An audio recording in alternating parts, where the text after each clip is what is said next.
por esta presentación extremadamente larga. En realidad, si yo tengo que definir,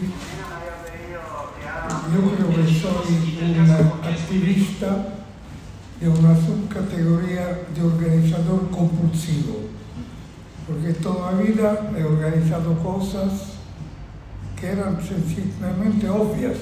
Era obvio que había un gap entre el norte y el sur de la información.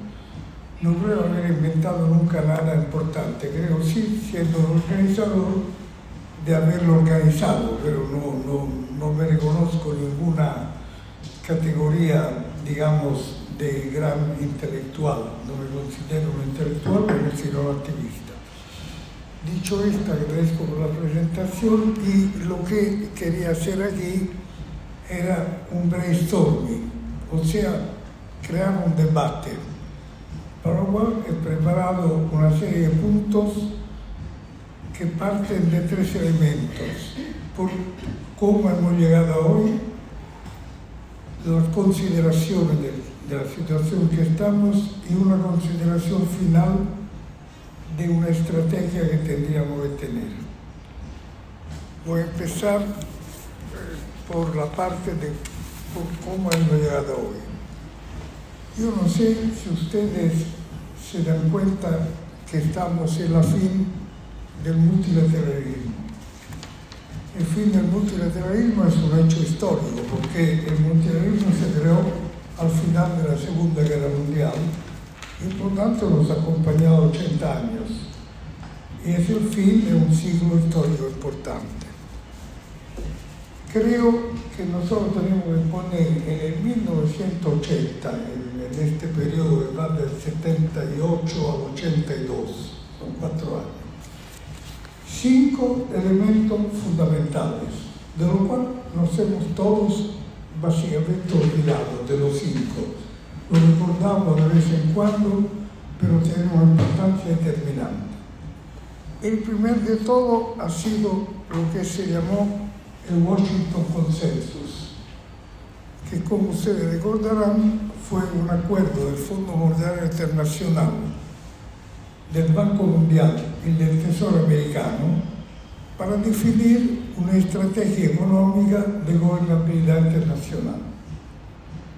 Y fue un acuerdo determinante, porque fue un acuerdo que se implementó con una fuerza singular, la del pensamiento único de que hablaba Bernardo, sin prácticamente posibilidad de debate.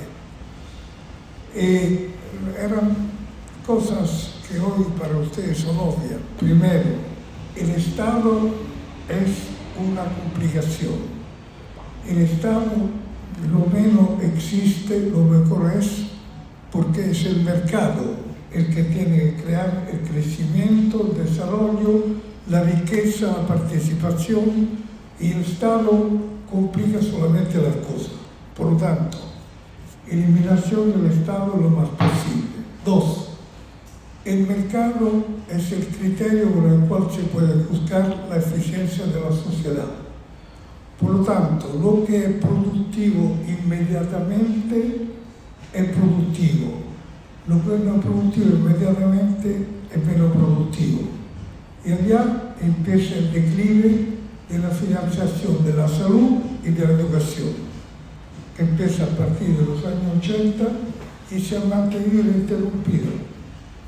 Y empiezan toda una serie de consideraciones de su humo en la sociedad. Y yo no sé si ustedes se acuerdan, pero se llegó al punto que en el 86 se presentó un plan que se llamaba Corporative Protection Act, en el cual nada menos se decía que el capital internacional no podía ser sujeto a los tribunales de los países.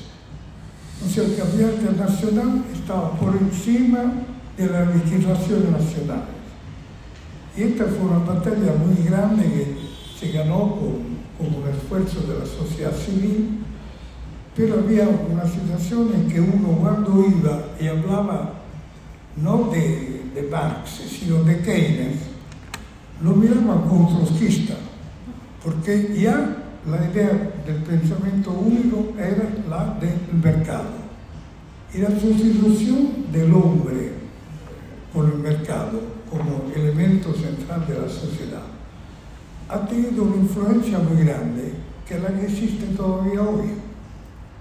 Y del consenso de Washington parte esta concepción económica que bajó en todos los elementos de la sociedad.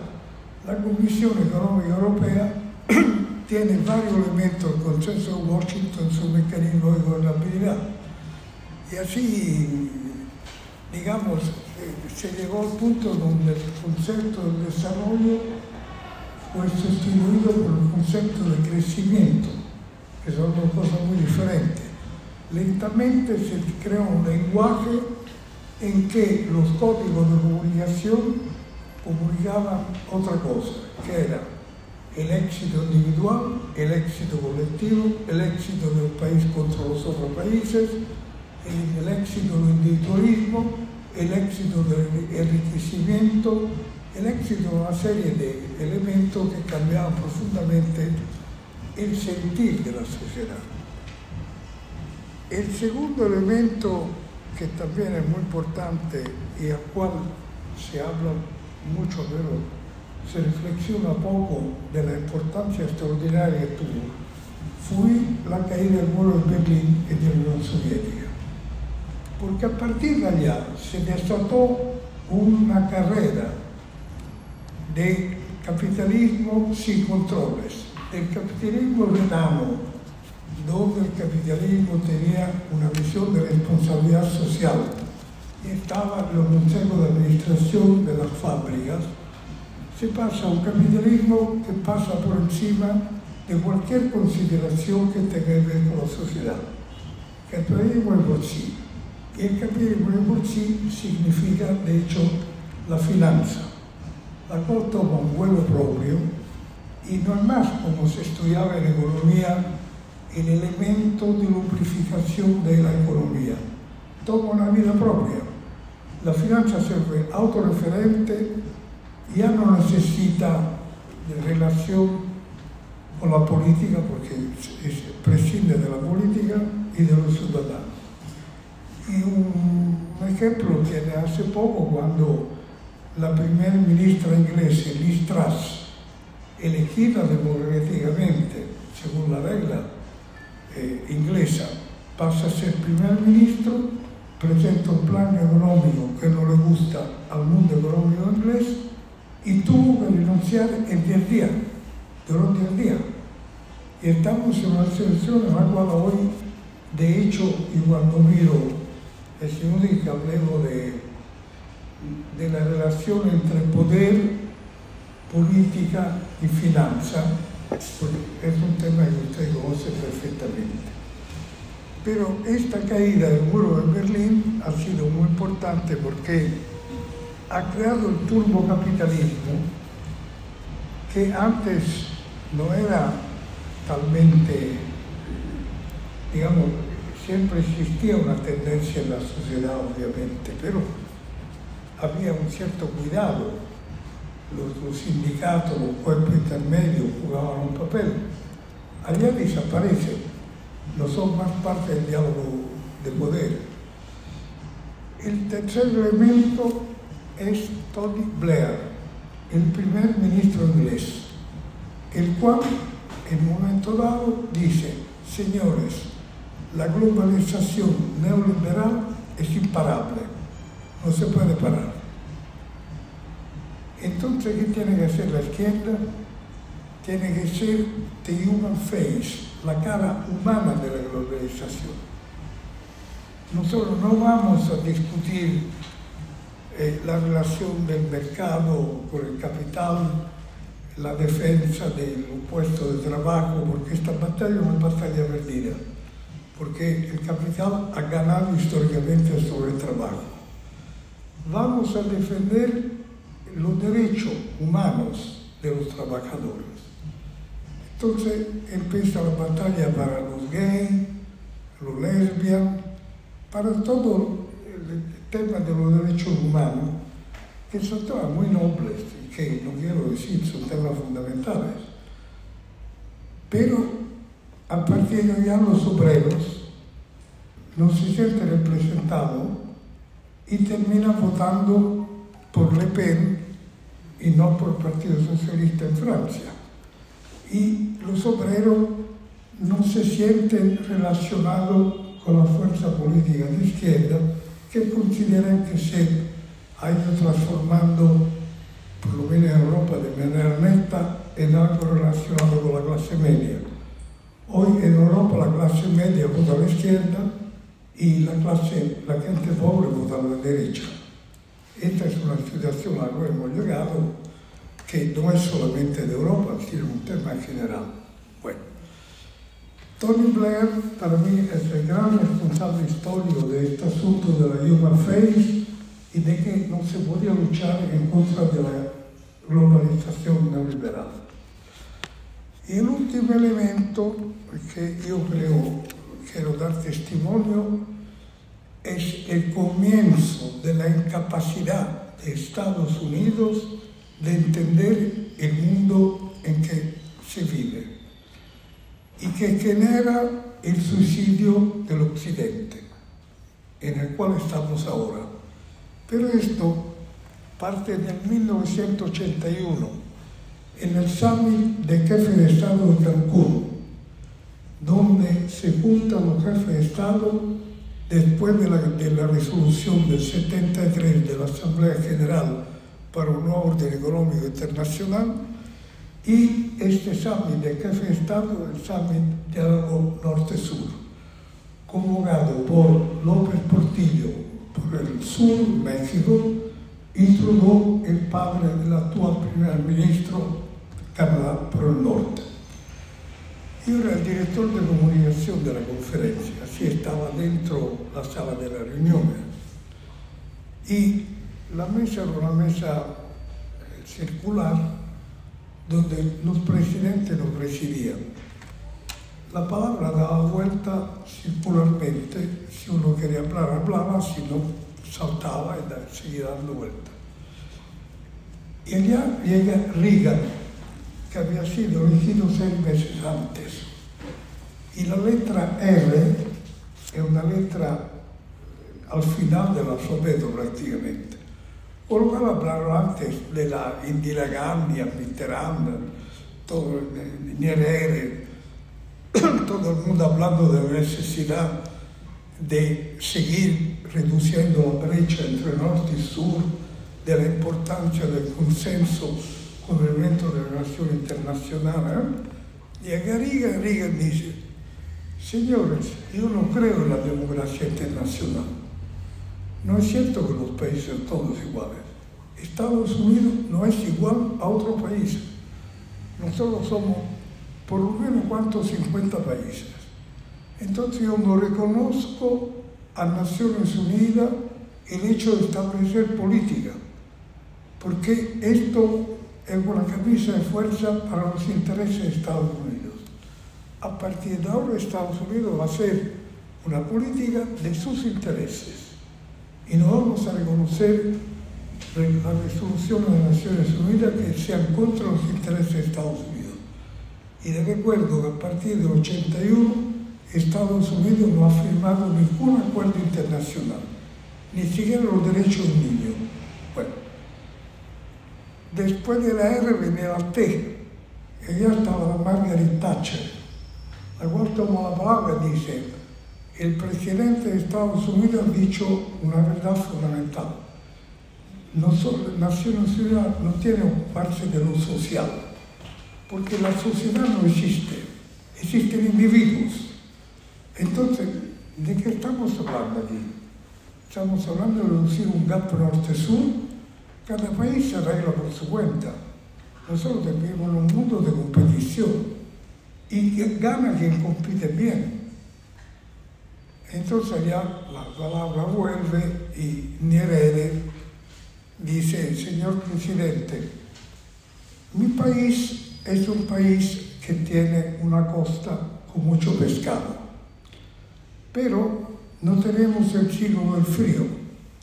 Yo he tenido misiones de estudios de países pesqueros como Noruega, que han venido y han dicho que mis pescadores, con lo que tienen, son de altísima productividad, pero los pescados que toman no tienen manera de distribuirlo porque no han circuito del frío.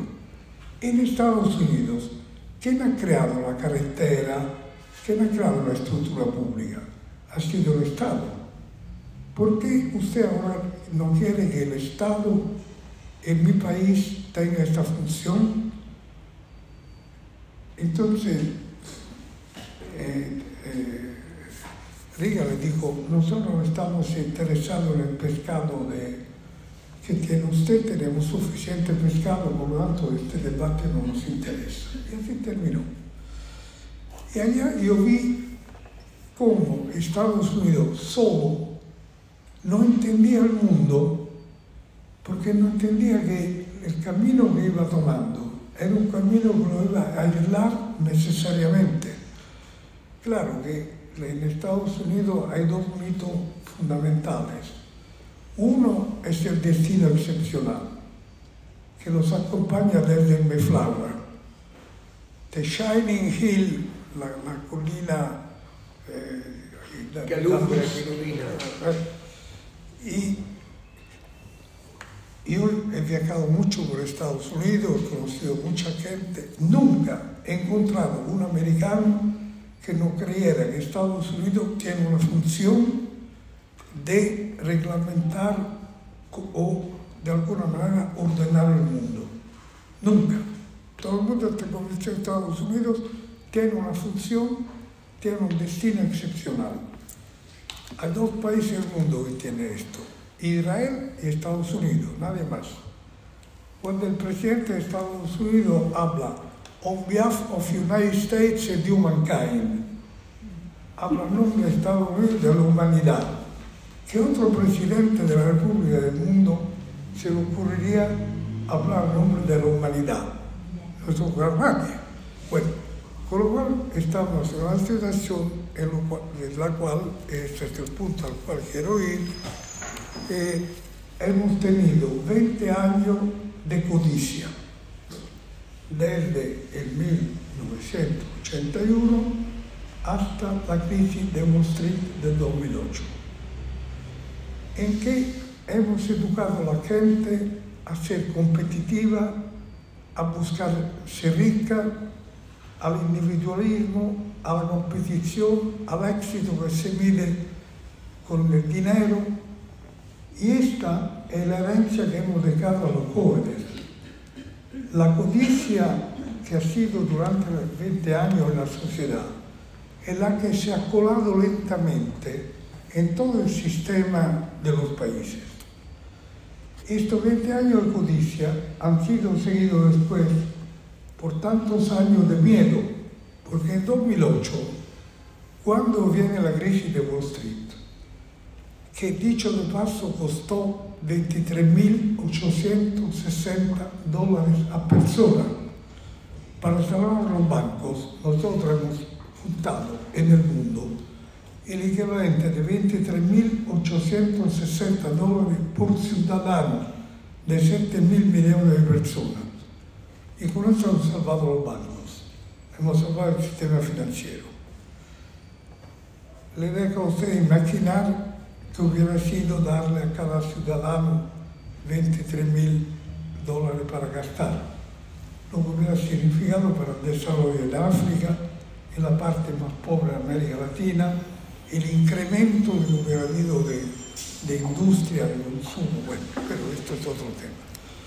De todas maneras, viene el periodo del miedo, porque la gente se da cuenta que la globalización no funciona.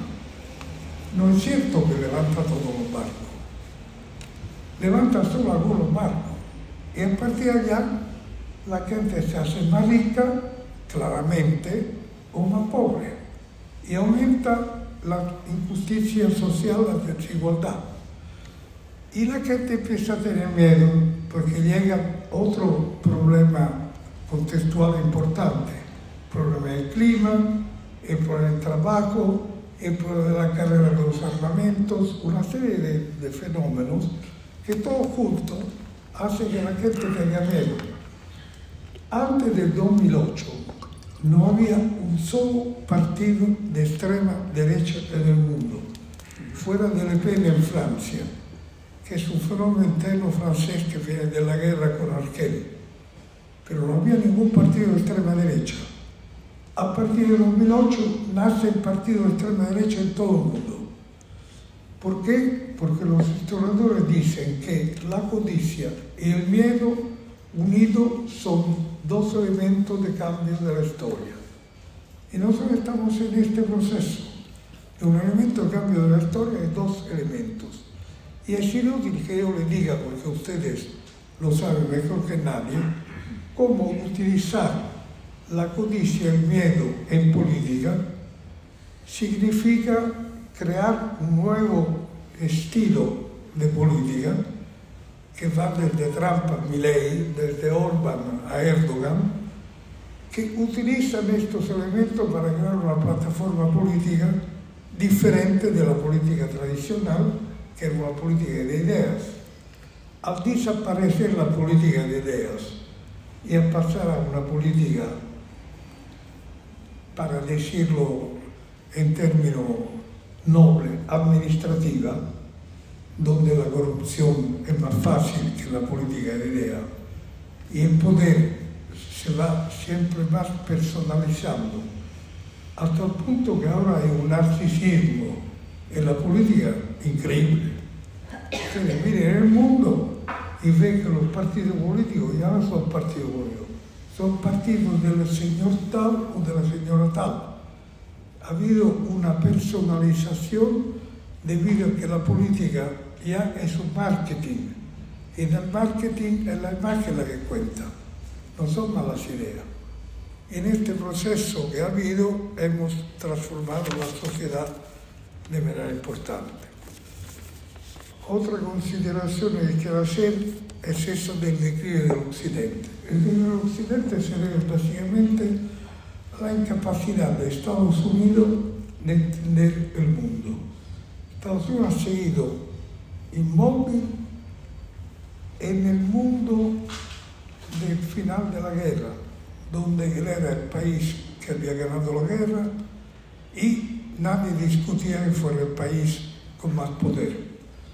Bretton Woods, todos los acuerdos internacionales, el dólar como moneda internacional, nadie discutía que Estados Unidos era el que había ganado la guerra. Y allá ellos han quedado en eso. Ellos todavía se sienten los que han ganado la guerra mundial y tienen el deber de dar su contribución a un mundo ordenado y armónico según la visión de Estados Unidos, con el resultado de que han logrado lentamente el Occidente se transforma en la NATO. Cuando decimos NATO, nosotros hoy decimos Occidente, y ha desaparecido la diferencia que había adentro de la NATO. La diferencia entre Europa y Estados Unidos en términos reales son mínimas, porque estamos todos en la NATO. Yo me acuerdo cuando se cayó el muro de Berlín y Prodi fue elegido presidente de la Unión Europea. Fuimos a verlo con Boutros Ghali y le decimos: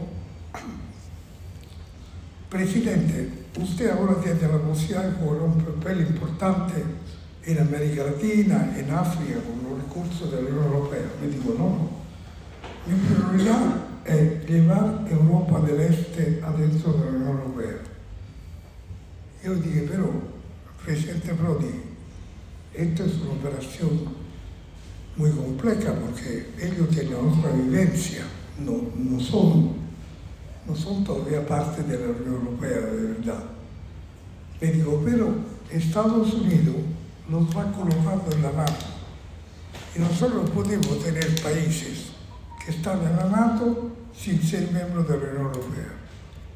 Y a partir de allá se empezó esta situación en la cual Europa ha llegado a 27 países Y hoy 10 de los 27 son anti-europeos, tienen gobierno anti-Europa. Con lo cual tenemos una comisión frágil, débil y dividida. En Estados Unidos estos dos mitos, el mito del American Dream, del sueño americano, donde todos los americanos están convencidos, trabajando duramente, pueden ser jefe de Estado. La Kamala Harris ha hecho la campaña sobre esto. Yo, hija de inmigrado, soy candidato al presidente de la República. O sea, es un mito que sigue. Y es un mito que no tiene sustento, no tiene ninguna razón de existir, porque trabajando duramente en Estados Unidos hay un 37% de la población que logra apenas llegar a final del mes. El índice de pobreza de los niños americanos es más alta que el índice de pobreza de casi todos los países de América Latina. Es un país de enorme desigualdad. Hoy es un territorio habitado por tribus. Hay la tribu de los blancos, la tribu de los negros, la tribu de los latinos, hay la tribu de los evangélicos, la tribu de los católicos, la tribu del campo, la tribu de la ciudad, la tribu de los que han estudiado, la tribu de los que no han estudiado. Toda esta tribu conviven juntas. ¿Y cuál es la fuerza de la política? La de utilizar una campaña donde toda la gente que se siente dejada afuera vea en la nueva persona el que va a ser, el que le va a dar lo que la política tradicional no dio y fracasó. Y es esto el que se basa en la ola de extrema derecha que está llegando en todo lado.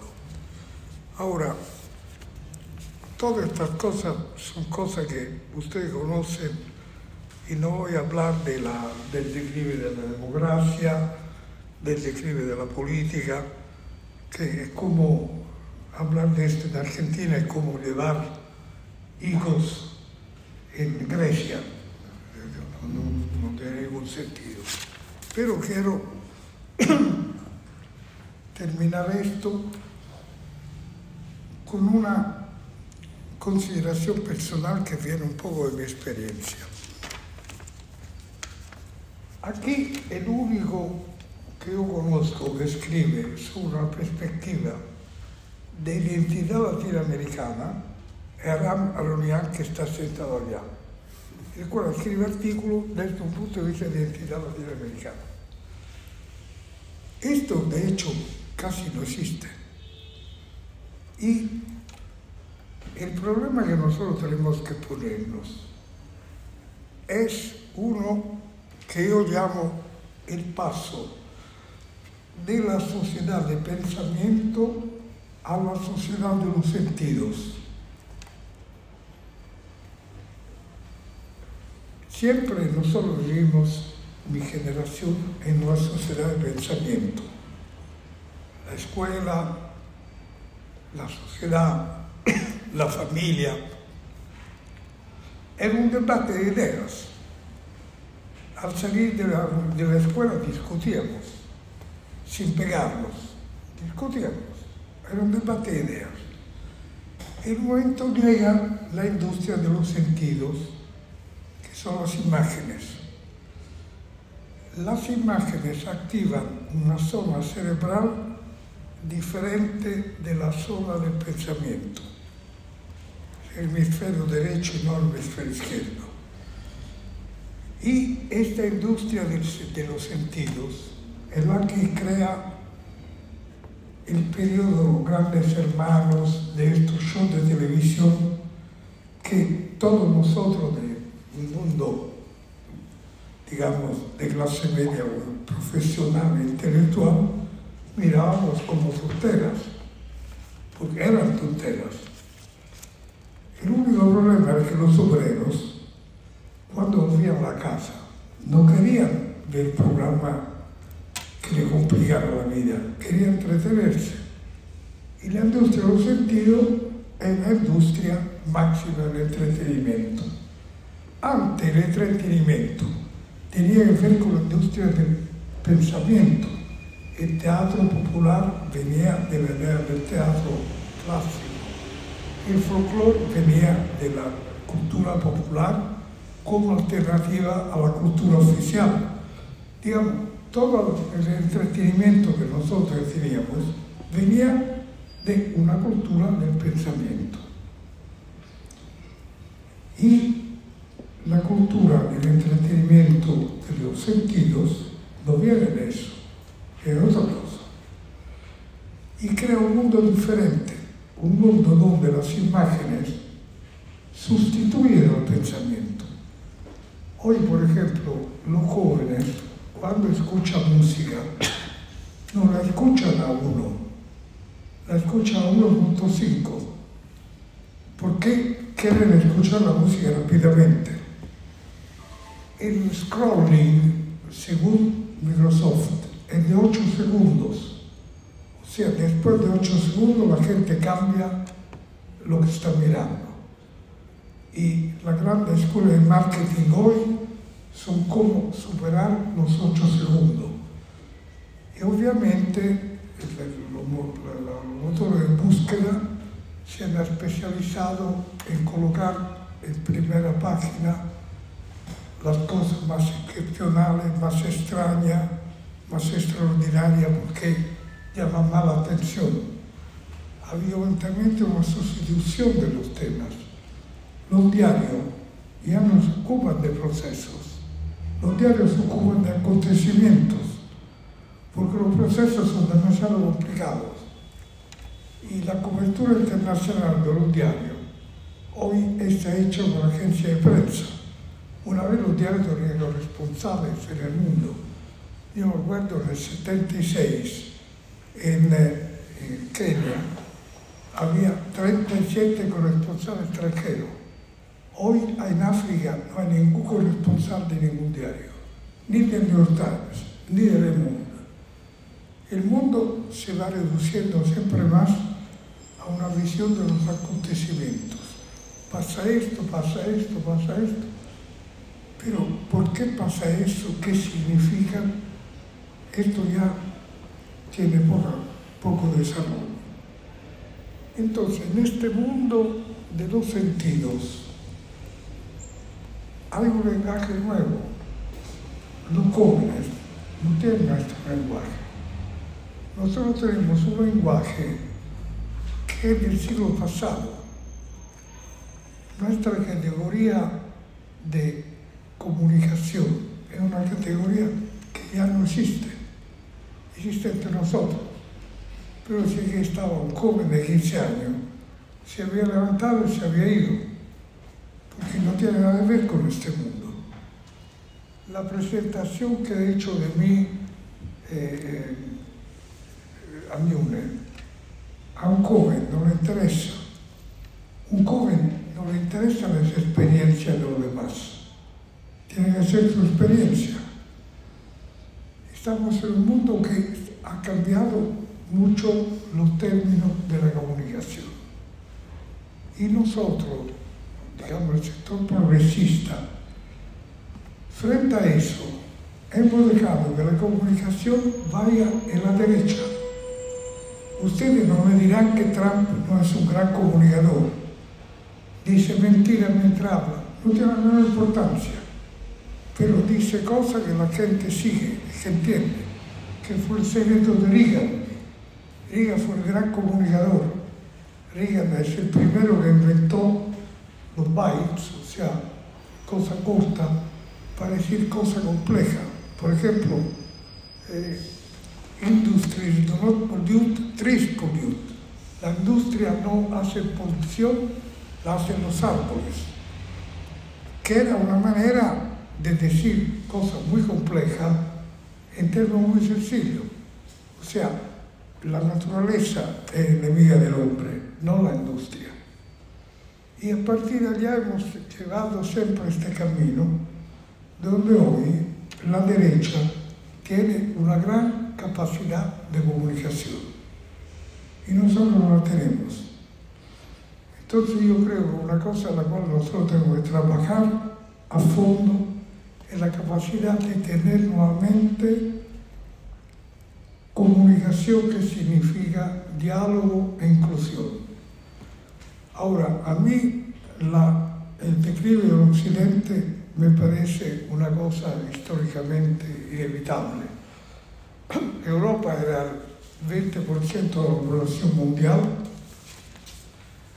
al final del siglo pasado, hoy es el 8% y pronto va a ser el 5%. Y es una cosa, es insostenible la idea que una región del mundo siga siendo hegemone por un tiempo indefinido. Pero me preocupa una cosa, que lo que en el Occidente nosotros llamamos valores, eran valores del Occidente hasta cierto punto. Eran valores que venían de una larga historia, desde el mundo de los persas, de los árabes, de los griegos, de los romanos, donde valores como justicia social, participación, diálogo, respeto del diferente, de la persona diferente, eran valores que estaban en las constituciones, valores que nosotros consideramos obvios. Hoy han desaparecido el debate político. Hoy nadie habla de valores. Hoy se habla de intereses. Trump dice, cada país tiene que hacer sus intereses. Y entramos en un mundo multipolar, que es un mundo de intereses contrapuestos. Ahora, un mundo de intereses contrapuestos es un mundo inexorablemente de conflictos, no es un mundo de cooperación. Y sin valores comunes, en los cuales poder encontrarnos, ¿cómo se crea una comunidad internacional? En el momento en que todo es global, nosotros estamos perdiendo los códigos de comunicación de la globalidad, que son los valores. A mí no me preocupa el declive del Occidente, me preocupa que, como se dice en inglés, con el agua sucia se tira también el niño. O sea que perdamos este tema de valores.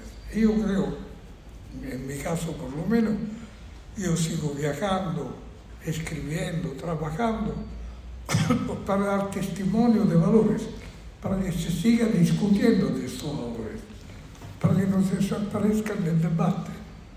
Porque yo estoy convencido que mirando la historia del mundo está muy claro. El tren del mundo es un tren que va subiendo, pero por la flauta.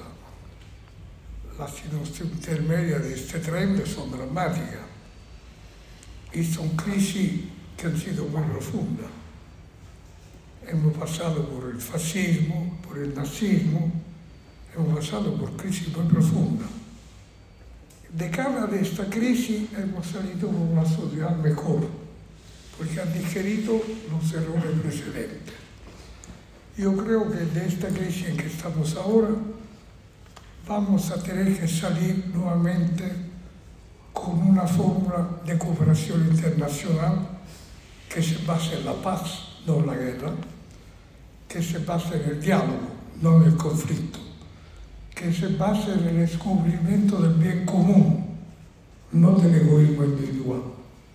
Vamos a tener que hacer este proceso de redescubrimiento y reactualización, porque habrá que reactualizarlo, porque la inteligencia artificial va a crear un cambio muy sustantivo en esta materia.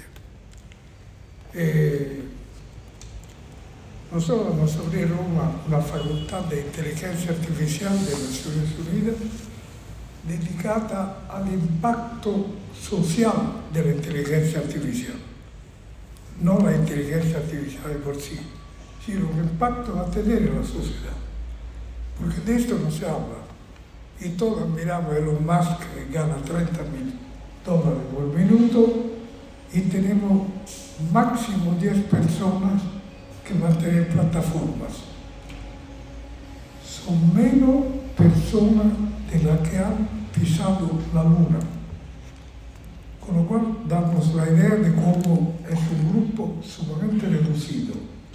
es un grupo de varones que va a tener un poder inmenso, porque no tienen fronteras, no tienen religión, no tienen ideología, tienen consumidores y transforman el hombre en un consumidor, que ya lo somos, pero de consumidor pasaremos a ser datos. Y cómo en este mundo uno va a encontrar su individualidad, su identidad, y sobre todo, ¿cuál es la verdad? ¿Cuál es la realidad? En un mundo virtual, el de Platón, que discutimos cuál es la realidad. Pero la inteligencia artificial tiene otra realidad. Entonces, vamos a tener que hacer una reactualización en un mundo diferente. Pero ese es el desafío que tenemos. Y es el desafío, yo insisto, de la comunicación. Tenemos que tener que ser capaces de poder comunicar con la gente, tanto cuanto lo hace Trump, tanto cuanto lo hace Milei. Y hasta que hablamos entre nosotros, con un lenguaje del siglo pasado, que damos grupos en los cuales estamos muy bien juntos, pero no llegamos a la gente de a pie. Y creo que este es un desafío importante para nosotros. Y sobre esto quiero terminar, agradecerle, espero no haberle dado una lata demasiado grande, pero quería que pensáramos cómo hemos llegado aquí, la característica de la situación en la que estamos. No voy a abundar sobre los temas que todos ustedes conocen perfectamente, de la democracia, de la crisis de la política y tal. Quería solo saber si ustedes quieren discutir qué vamos a hacer en la manera de volver a poder comunicar y incluir y tener una capacidad de empatía, de inclusión y de democracia. Dicho lo cual, me disculpo por lo largo que he tomado y le agradezco mucho.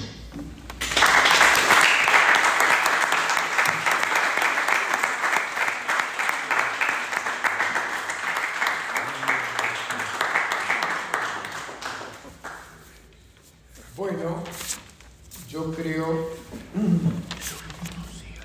Ahora me explico por qué esta sala no está llena.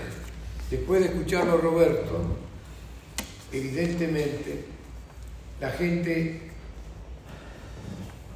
nuestros compatriotas, están muy alineados con otros temas. El consumismo de las navidades.